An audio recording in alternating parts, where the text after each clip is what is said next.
नमस्कार। टीवी 9 राजस्थान पर आपका बहुत बहुत स्वागत है। मैं हूं अम्बेश श्रीवास्तव और दिन भर की तस्वीरें आपने देखी टीवी 9 पर कि किस तरीके से जो 13 सीटों के साथ साथ जो सबसे हॉट सीट रही, जो सबसे गर्म प्रदेश के साथ साथ गर्म जिले यानी बाड़मेर की जो सीट थी वो कितनी हॉट बनी रही, किस तरीके से वहाँ पर बूथ कैप्चरिंग, वोट नहीं डालना और झगड़े तक की तस्वीरें आईं। जो वहाँ के तीन उम्मीदवार हैं, एक तो बीजेपी से कैलाश चौधरी, निर्दलीय जो हैं वो रविंद्र सिंह भाटी हैं और कांग्रेस से उमेदाराम बेनीवाल। तो अब कैलाश चौधरी का तो कोई विवाद नहीं आया, लेकिन हाँ, जो उमेदाराम बेनीवाल और वर्सेस रविंद्र सिंह भाटी का विवाद पूरे दिन देखने को मिला। आरोप दोनों तरफ से देखने को मिले। दोनों के पोस्ट सोशल मीडिया पर वायरल हुए, दोनों के बयान सोशल मीडिया पर वायरल हुए। अब इस तरीके से देखिए 13 सीटों का चुनाव हुआ है, लेकिन जो सबसे हॉट सीट बनकर उभरी बाड़मेर आखिर, और ये अब ऐसा नहीं कि आज ही हुआ है, ये पिछले 15-20 दिनों से, या कहें जब से रविंद्र भाटी ने निर्दलीय ताल ठोकने का मन बनाया था तब से ये सीट जो है वो हॉट हो गई थी। अब आज जो मतदान हो गए हैं, लगभग 60 प्लस मतदान का आंकड़ा रहा है। फाइनल आंकड़ा जो है वो देर रात 9, साढ़े 9, 10 बजे तक आने की संभावना है। लेकिन जो ये मतदान का प्लस पॉइंट रहा वो किसके पक्ष में जाएगा और क्या कुछ ये विवाद जो है वो किसके लिए नुकसानदेह साबित होगा और बाड़मेर की सीट किसके हाथ जाने वाली है, और साथ ही 12 अन्य सीटें पर क्या कुछ रहने वाला है, उसके साथ चर्चा करेंगे हमारे सीनियर पुष्कर चौहान से। सर, सबसे पहले बाड़मेर पे ही बात करते हैं, क्योंकि पिछले दिनों से और लगातार हॉट है, तो वो हॉट आज भी दिखा। आपने अपना जब ये ओपनिंग दे रहे थे ना, उसमें बोले कैलाश चौधरी की तरफ से कुछ नहीं आया। ठीक जी सर। जिस एक वायरल वीडियो हुआ जिसमें एक लड़के को धक्का मारते हुए पुलिस वाले निकाल रहे हैं, उस पर बड़ी चर्चा हुई, खूब देर चलता है। लेकिन मैं आपको एक बात बताऊं, बाड़मेर सीट पे 2 जाट लड़ रहे हैं, उमेदराम बेनीवाल और कैलाश चौधरी। राजपूत समाज से लड़ रहे हैं रविंद्र सिंह भाटी विधायक भी जीते थे 6 महीने पहले। लेकिन जो रविंद्र सिंह भाटी का जो ये इतना वो ऑरा क्रेज बना ना, उसने चुनाव में अच्छे अच्छे, जो मैं कहूँगा कि अब तक का सबसे, बाड़मेर में जैसलमेर लोकसभा सीट पे सबसे मतलब त्रिकोणीय संघर्ष का मुकाबला हो रहा है और इसमें तीनों एक दूसरे पर 20 बैठ रहे हैं। लेकिन आखिरी में 21 बैठेगा वोटर, जो 4 जून को खुल के आएगा। क्योंकि लड़ाई में जो यहाँ पे ना, जो और अदर वोटर्स हैं वो काम करेंगे। पहली बार होगा बाड़मेर और जैसलमेर स्थानीय मुद्दे पे लाके खड़ा कर दिया रविंद्र सिंह भाटी ने कि लोकल मुद्दे पे वोट डालिए। ये नहीं कि वो चेहरा है, एमपी चुन रहे हैं, लेकिन लोकल क्या काम करेंगे इस पे। कैलाश चौधरी के साथ समस्या यही आई, क्योंकि कैलाश चौधरी अभी तक मोदी जी के फेस पे लड़ ले रहे थे। 2009 में 14 में कर्नल सोनाराम जीते थे यहाँ से। बीजेपी की उस लहर में 19 भी निकल गया और कैलाश चौधरी को दे दिया गया है। अब चक्कर क्या पड़ रहा है कि वहाँ राजपूत लामबंद हुआ है तो जाट बट के लामबंद हुआ है। आरएलपी मदद कर ही रही है। उम्मीदवार पुराने आरएलपी से थे, छोड़ के कांग्रेस में आए। तो जो जब 2 लोग लड़ते हैं ना त्रिकोणीय संघर्ष में, असल में आप किस तरफ से देख रहे हैं, किस पॉइंट से खड़े होकर देख रहे हैं। अगर ए बी सी है तो आप ए से देखेंगे तो बी और सी लड़ते दिखेंगे। फिर जब आप बी खड़े हो जाएंगे तो सी और ए के बीच में लड़ाई देख लेंगे। आप किसी 3D पोजीशन में, ट्राइंगल में रहता है कि नहीं देख सकते कि अच्छा बोले अगर जाटों ने साथ दे दिया पूरी तरीके से उम्मीदवार का, वो ऐसा हो नहीं रहा है क्योंकि वो दोनों में बट रहा है। कहीं यहाँ बट गया, वो राजपूत ले गए, तो बोले अब पिछड़ा, दलित, ओबीसी, वो वोटर हो गया आपका निर्णायक।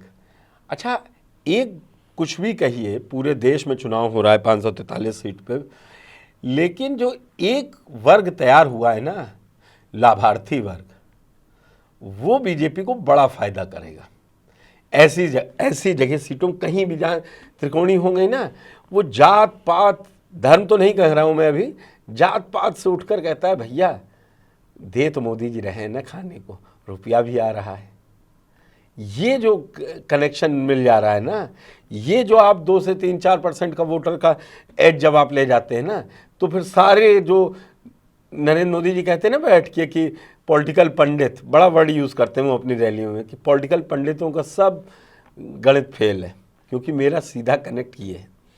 लेकिन भाटी के लिए, रविंद्र भाटी के लिए मैं ये कहूँगा कि अगर मैंने कैलाश चौधरी के प्लस पॉइंट बता दिए, अगर रविंद्र भाटी के साथ युवा जिस हिसाब से सड़कों पे दिखा है और वो वोट में परिवर्तित हो गया, तो इतिहास लिखेंगे बाड़मेर जैसलमेर सीट से रविंद्र भाटी। सर उसमें एक प्लस पॉइंट ये भी करना चाहूँगा कि देखिए जिस तरीके से वो रविंद्र सिंह भाटी, एक सवाल बड़ा हो रहा था कि रविंद्र सिंह भाटी प्रदेश की मतलब अपने ज़िले की बजाय, अपनी सीट की बजाय वो लगातार महाराष्ट्र, गुजरात, कर्नाटक, आंध्रा क्यों जा रहे हैं? उन्होंने सब छोड़ दिया। उसने लड़ाई उस व्यक्ति ने, मोदी जी भी तो दुनिया भर जा रहे हैं बीजेपी। नहीं सर, उसमें ही प्लस पॉइंट मैं ये कह रहा था कि जैसे आज जो हमारे पास तस्वीरें आई TV9 ने लगातार दिखाई, उसमें से ये आरोप, जैसे सुबह जो ध्वज ने कवर किया, जो बसेज आई तो कहा गया कहाँ से भाई आप लोग आ रहे हैं, तो बोले कि हम सूरत से आ रहे हैं, सूरत से आए हैं अपने भाई को सपोर्ट करने के लिए। उसके अलावा जो कुछ वीडियो ऐसे आए जहां पर ये आरोप लगा सरकार पर कि सरकार ने बसेस जो हैं बॉर्डर पर रुकवा दी हैं, लोग पैदल आ रहे हैं। आप सोचिए, तो मैं इसीलिए मैंने सब बता दिए, सब कॉम्बिनेशन परमुटेशन रख दिए कि कैलाश चौधरी क्यों जीतेंगे, मोदी जी का मोदी फैक्टर वहाँ है भी है, लेकिन इन सब पर हावी एक ही फैक्टर है, रविंद्र भाटी ने जो युवा अपने साथ पीछे लामबंद कर लिया है ना, जो ना किसी जात का दिख रहा है ना किसी धर्म का, वो सिर्फ ये कह रहा है मुझे नौकरी चाहिए। ये बड़ा लिटमस टेस्ट है। कभी कभी कोई नेता उठ जाता है, नया यंग नेता, और वो पांचों ऐसा चर्निंग अवे कर देता है वोटरों की, क्या चलो इस बार इस लड़के को जिता देंगे, ठीक है मोदी जी 25 जीतते हैं आज, जबकि बाड़मेर नहीं सही, एक सीट पे हार जाएंगे। जो ये वाली थिंकिंग आ जाती है ना, जो ये वाली सोच जो बड़े बड़े मठाधीश होते हैं उनके मठ इसी में गिर जाते हैं। अगर सर जालौर की बात की जाए तो जालौर, क्योंकि देखिए दूसरी सबसे चर्चित जो सीट है, वो कहें कि भाई वैभव गहलोत के चुनाव लड़ने की वजह से चर्चित, वो उसी वजह से हुई है, या फिर वो सचिन पायलट के नहीं आने की वजह से ज़्यादा चर्चित हो गई। तो वहाँ लड़ाई देखिए, जो भी थोड़ा बहुत हमारी आपकी चर्चा हुई है जिसमें लगातार ये कहा गया कि अशोक गहलोत के यहीं रहना चाहते हैं, तो ये जो है मुकाबला ना जालौर का, ये पूरी राजनीति तय कर देगा। और इस पूरे चुनाव, वोटिंग अब खत्म होने वाली आ गई होगी, जब से 2024 का इलेक्शन डिक्लेयर हुआ है, ना तो कैंडिडेट के लिए सचिन पायलट ने लड़ाई लड़ी जो गहलोत से लड़ाई, उन्होंने फ्री हैंड जालौर सीट दे दी, बोले आप जितनी मेहनत करना चाहिए कर लीजिए। अब यहां से राजनीति वैभव गहलोत से ज्यादा अशोक गहलोत की तय होगी अगर वो चुनाव नहीं जीतते। वो जाएंगे किस मुंह से? सचिन पायलट वायनाड से लेके उज्जैन तक, उज्जैन से लेके राजस्थान के कश्मीर सब जगह घूम रहे हैं, जालौर नहीं गए। वो कहेंगे भाई कल को कोई बात आ जाए, ये कह दें ये है वो है। नहीं सर, वो तो जाने को तैयार थे, उनको बुलाया नहीं गया। वही मैंने आपको बताया, अशोक गहलोत ने ये दिया कि भाई वो बड़े स्टार प्रचारक हैं और हम ठहरे, इतनी बड़ी हमने सभा करी नहीं है। वो देखिए बहुत मंझे हुए अशोक गहलोत है, इसीलिए उन्होंने किसी बड़े नेता की रैली लगवाई ही नहीं, किसी बड़े नेता का रोड शो किया ही नहीं। ये चुनाव वैभव गहलोत नहीं, अशोक गहलोत लड़ रहे हैं। आपने देखा लोकेश शर्मा वाला ऑडियो कब आता है? 2 दिन पहले सर, 2 दिन पहले, मतदान से 2 दिन, 48 घंटे पहले, 48 घंटे प्रचार रुका, वो आया और मोदी जी हर जगह बता रहे, बोले वो उनका तो एक्सरे राजस्थान में खुल गया, एक्सरे आ गई, कैसे क्या होता है सिस्टम। तो जो ये राजनीति हो जाती है ना, इसमें सबसे बड़ा बात यह है, जब अशोक गहलोत पांव घूम रहे हैं ना द्वारे द्वारे, तो जनता कभी कभी कह देता है यार अब जिता दो, हो गया। तो जो हो गया, इसको जिता दो उसको जिता दो, वो किसी भी गणित में, किसी भी, वो आखिरी में हम लोग मालूम क्या कहेंगे, अरे यार वोटर टर्नआउट वहाँ पे जालौर में ठीक हुआ था और अशोक गहलोत ने करके दिखा दिया भाई, कि इतनी बात तो पलटनी है। नतीजे आने के बाद चाहे जो भी वो विरोध करे, क्या कहेंगे मोदी जी कि ऐसा है, कितनी सीटें आएंगी, 3 सपोज टू बी मेजॉरिटी मिल जाती, तो तुरंत ही लोग कहेंगे हम देखते हैं क्या है, नहीं ईवीएम है, ईवीएम पे आज हो ही गया फैसला। जी सर। लेकिन हम लोग 13 सीटों पे करें, इस पे ये एक जरूर मैसेज निकल के आया है इस बार राजस्थान से, कि आप टेकन फॉर ग्रांटेड मत लीजिए कि आप मोदी का चेहरा जिताएंगे और जीत के आप लोकसभा पहुंच जाएंगे। ये तो वैसे नवनीत राणा ने भी कहा था सर, जो अमरावती से चुनाव पहले निर्दलीय जीती थी, अब की भाजपा से लड़ की भाजपा से लड़ रही, तो उन्होंने कह दिया था कि मोदी जी के भरोसे मत बैठिएगा कि मोदी जी चुनाव जिताएंगे, तो उन्होंने तो खुले मन से कह दिया था। वो बात अलग है कि राजस्थान में जो नेता हैं, जो बीजेपी के मंत्री या नेता हैं, वो ये बात कहते हैं। आपने कुछ वहाँ झालावाड़ की सीट नहीं डिस्कस की, और मुझे दुष्यंत पर भी बहुत वो है। नहीं सर, देखिए मैं भले ही लोग कह रहे हैं, लेकिन मुझे लगता है कि झालावाड़ की सीट वो वसुंधरा के लिए अजय सीट है।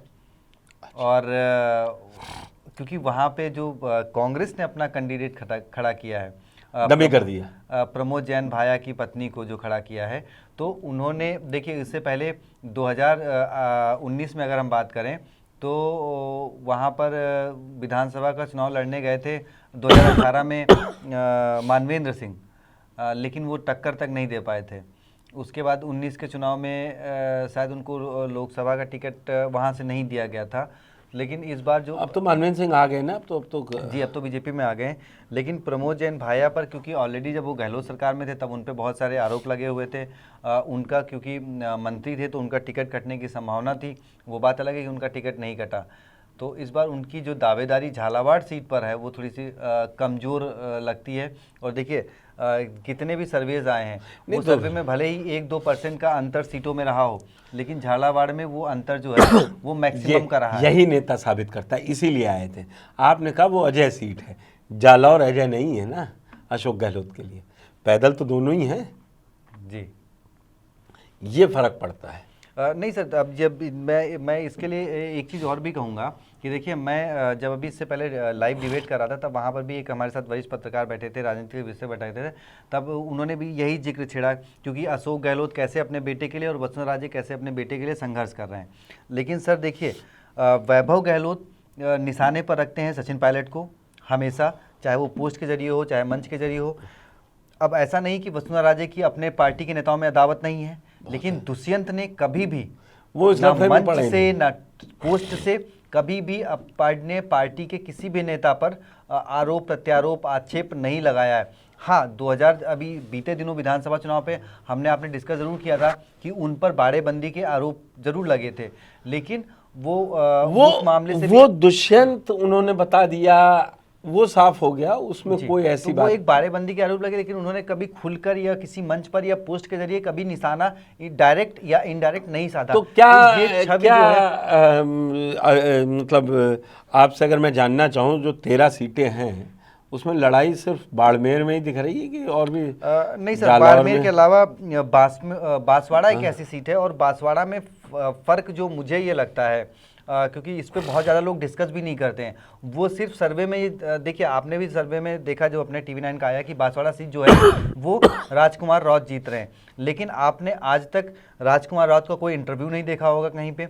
राजकुमार राउत कभी हेलीकॉप्टर से जाते हुए नहीं दिखेंगे, वो लगातार ग्राउंड पे काम कर रहे हैं, और मुझे लगता है वो ग्राउंड पे काम करने का उनको वो ग्राउंड से ही वो जो वोट है वो उनको मिलता हुआ दिखाई दे रहा है, क्योंकि उन्होंने हमारे TV9 को भी वक्त नहीं दिया, वो लगातार कहीं ना कहीं जैसे हमने संपर्क करने की कोशिश भी करी, तो वो जनता के बीच में ही रहे, उनके पास मतलब उन्होंने किसी को नहीं दिया उसमें TV9 या उसका, तो वही कहना है कि वो ज़्यादा लाइमलाइट में बनाए नहीं उन्होंने खुद को, तो इसका उनको फायदा मिलता हुआ दिख रहा है, इसलिए वो बांसवाड़ा की सीट जो है वो राजकुमार राउत के खाते में जाती हुई दिख रही है।